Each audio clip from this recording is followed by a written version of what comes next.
Assalamualaikum warahmatullahi wabarakatuh. Selamat pagi anak-anak. Bagaimana kabarnya? Semoga selalu sehat ya. Eh, Hari ini kita akan memulai pembelajaran mengenai metode-metode pembuatan pola dasar busana, khususnya pola dasar busana wanita. Sebenarnya metode-metode pembuatan pola dasar wanita itu sangat banyak, dan semuanya memiliki aturan, memiliki rumus masing-masing dalam proses pembuatannya. Tetapi untuk hari ini kita akan belajar mengenai metode pembuatan pola dasar yang paling sering digunakan dan mungkin paling mudah untuk dipahami, yaitu metode praktis. Nah, saya akan menjelaskan kepada anak-anak semua bagaimana proses pembuatannya. Oh iya, sebelumnya materi yang berkaitan juga sudah saya share melalui grup mata pelajaran pola dasar 1. Silakan untuk dicek, dilihat, dipahami, dan juga dibaca tentunya agar kalian bisa mengikuti pembelajaran saya hari ini dengan lancar dan juga kalian bisa memahami apa yang saya jelaskan nantinya. Saya mengharapkan kalian nanti bisa mencoba membuat sebuah busana dengan pola dasar dibuat menggunakan pola praktis yang sudah saya jelaskan hari ini nanti. Oke, sebelum kita mulai pembelajaran, ada baiknya kita berdoa terlebih dahulu sesuai dengan agama dan kepercayaan masing-masing. Berdoa dimulai. Selesai. Baik, saya akan menjelaskan bagaimana proses pembuatannya, tetapi untuk hari ini saya akan menjelaskan mengenai pola dasar badan dan juga lengan terlebih dahulu. Kemudian untuk pola rok dan pola-pola yang lain nanti untuk pertemuan berikutnya ya. Untuk membuat pola itu kita membutuhkan ukuran. Jadi ukuran itu salah satu yang sangat penting dalam pembuatan pola, terutama pola dasar ya. Dan ukuran itu harus akurat. Walaupun nanti kalian akan menggunakan ukuran dasar, ukuran standar seperti S, M, L, XL dan lain sebagainya, atau nanti kalian mengukur secara langsung ketika kalian akan menjahitkan punya orang ya. Jadi yang penting itu ukurannya tepat, sehingga nanti busana yang digunakan juga sesuai dengan keinginan. Baik, kita langsung mulai saja ya. Untuk pembuatan pola dasar badan bagian muka atau bagian depan terlebih dahulu. Untuk pembuatan pola dasar bagian depan, itu yang pertama kita membuat garis bantu titik-titik terlebih dahulu, vertikal dan horizontal. Jadi ini untuk membantu agar nantinya pola yang kalian buat itu lurus ya. Jadi ini kita beri nama titik A. Kemudian untuk mencari titik B, ya, itu menggunakan rumus 1/4 lingkar badan ditambah 1. Jadi diingat-ingat, kalau pola badan bagian depan biasanya ditambah 1, kemudian untuk pola badan bagian belakang biasanya dikurangi 1. Itu diingat-ingat untuk pola praktis ya. Kemudian untuk mencari titik E, itu kita menggunakan 1/6 lingkar leher ditambah 2,5. Untuk mencari titik F, sama juga menggunakan 1/6 lingkar leher, tetapi tidak usah ditambah dan juga tidak usah dikurangi. Kemudian kita bentuk kerung lehernya dari titik E menuju ke titik F menggunakan bantuan penggaris siku agar lebih mudah dan juga rapi. Kemudian kita mencari titik I. Jadi dari E ke I itu turun sekitar 5 cm. Kemudian dari titik E menuju ke titik C, ini menggunakan ukuran panjang muka. Setelah itu kita mencari titik J. Nah, titik J itu dari I ke J itu adalah setengah dari lebar muka. Kemudian tarik garis lurus. Setelah itu kita mencari titik B menuju ke G. Rumusnya adalah 1/10 dari setengah lingkar badan. Jadi lingkar badannya di situ tertulis 90 cm. Berarti dibagi 2 terlebih dahulu, kemudian baru dibagi 10. Jadi hasilnya 4,5. Kemudian ditarik garis lurus dari titik F ke titik G. Selanjutnya untuk titik H, ini menggunakan lebar bahu, jadi F ke H adalah lebar bahu. Setelah itu kita mencari sisi, yaitu dari titik G ke titik K. Rumusnya adalah panjang sisi. Kemudian kita bisa membuat kerung lengan dari titik H menuju ke titik J menuju ke titik K. Ini membentuk kerung lengan. Gunakan penggaris siku juga agar mudah dan juga rapi. Setelah itu kita mencari kupnat, membuat kupnat. Nah, dari C ke L1 itu rumusnya adalah 1/10 lingkar pinggang. Jadi di situ tertulis lingkar pinggangnya 70 dibagi 10 jadinya 7. Kemudian F ke F1 adalah setengah dari lebar bahu. Jadi tadi lebar bahunya 12, setengahnya berarti berapa? 6. Nah, di sini berarti F1 adalah F ke F1 adalah 6 cm. Kemudian dari L ke L2 itu lebar kupnat. Biasanya 3 cm. Jadi kemudian kita bisa menarik garis lurus putus-putus dari titik F1 menuju ke L1. Nah, untuk tinggi kupnatnya ini 12 cm. Jadi kita beri nama titik L. Kemudian dari titik L ini kita tarik garis lurus menuju ke titik L1 dan menuju ke titik L2. Sudah jadi untuk kupnatnya. Nah, kemudian untuk mencari titik C ke M, rumusnya adalah 1/4 lingkar pinggang ditambah 3 untuk lebar kupnat dan ditambah 1. Masih ingat ya tadi? Kalau pola badan bagian depan biasanya ditambah 1 dan kalau pola badan bagian belakang biasanya dikurangi 1. Itu yang perlu diingat. Jadi 1/4 lingkar pinggang ditambah 3 ditambah 1.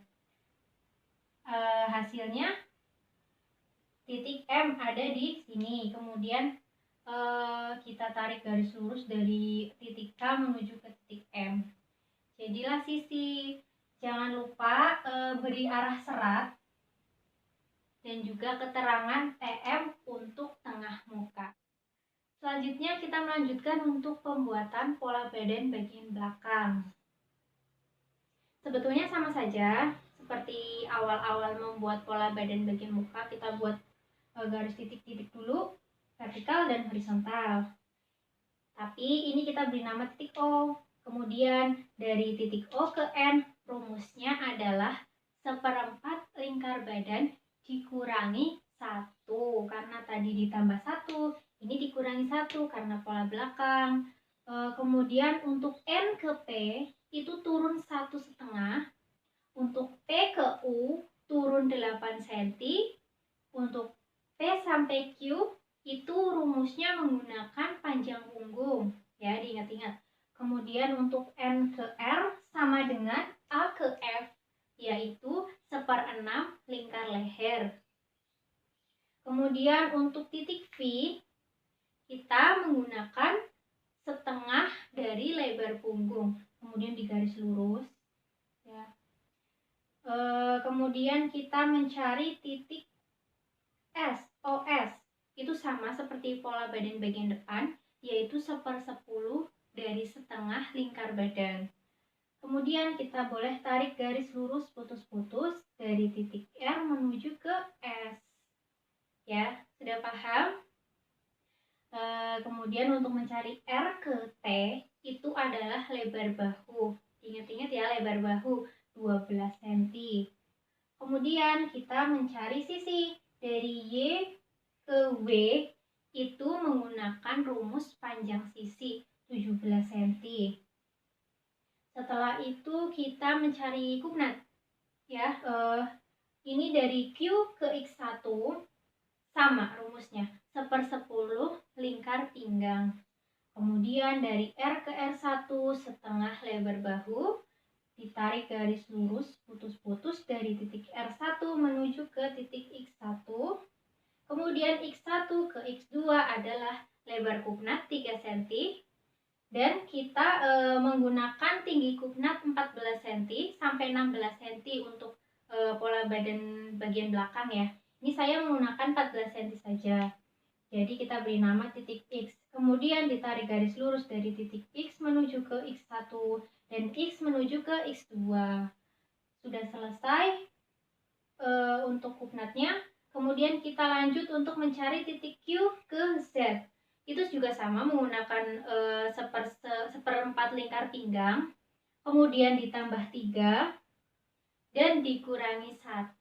Kalau yang tadi ditambah 1, kalau ini dikurangi 1.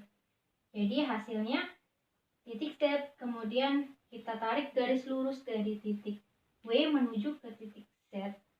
Sudah selesai. Jangan lupa beri arah serat dan juga beri keterangan tengah belakang atau TB. Baik, sudah selesai untuk pola dasar badan. Sekarang kita menuju ke pola dasar lengan. Nah, untuk pola dasar lengan juga sama. Kita membutuhkan garis bantu vertikal dan horizontal terlebih dahulu agar nanti pola yang kita buat itu lurus. Kemudian ini kita beri nama titik A. Dan menuju titik B, rumusnya adalah panjang lengan. Kemudian A ke C, rumusnya adalah tinggi puncak lengan. Kemudian dari A ke E dan A ke D, itu rumusnya setengah dari lingkar kerung lengan. Jadi lingkar kerung lengannya 42 cm, dibagi 2, hasilnya 21. Jadi A ke E 21, A ke D 21. Untuk titik D, F, dan EG tinggal kita tarik garis lurus saja. Nah, seperti ini. Kemudian F ke G juga kita tarik garis lurus. Kemudian untuk membuat kerung lengan bagian depan, itu caranya adalah A ke D dibagi 2 terlebih dahulu, hasilnya adalah titik H.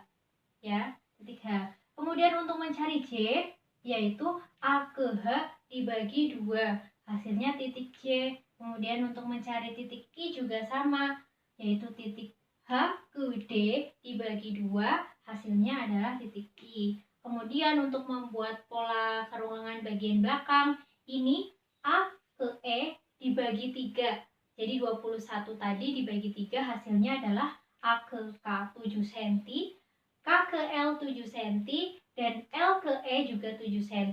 Kemudian untuk mencari titik M adalah setengah dari L ke E. Ya. Kemudian ini untuk titik I masuk ke dalam 1 cm. Kemudian untuk titik J keluar 1,5 cm. Dan titik H ini tetap ya. Kemudian untuk titik K keluar 2 cm.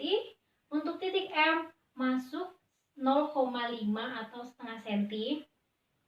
Setelah itu kita buat kerung lengannya. Ini seperti ini. Sudah jadi. Kemudian untuk mencari titik B ke F1 dan B ke G1 itu menggunakan lingkar pergelangan tangan. Jadi di sini lingkar pergelangan tangannya tertulis 26 cm. Berarti harusnya F1, titik F1 menuju ke G1 itu adalah 26 cm. Jadi gimana caranya biar F1 ke G1 itu 26 cm? Caranya adalah dibagi 2. Jadi B ini adalah titik tengahnya, kemudian 26 dibagi 2, 13. Jadi B ke G1 13, B ke F1 adalah 13 juga.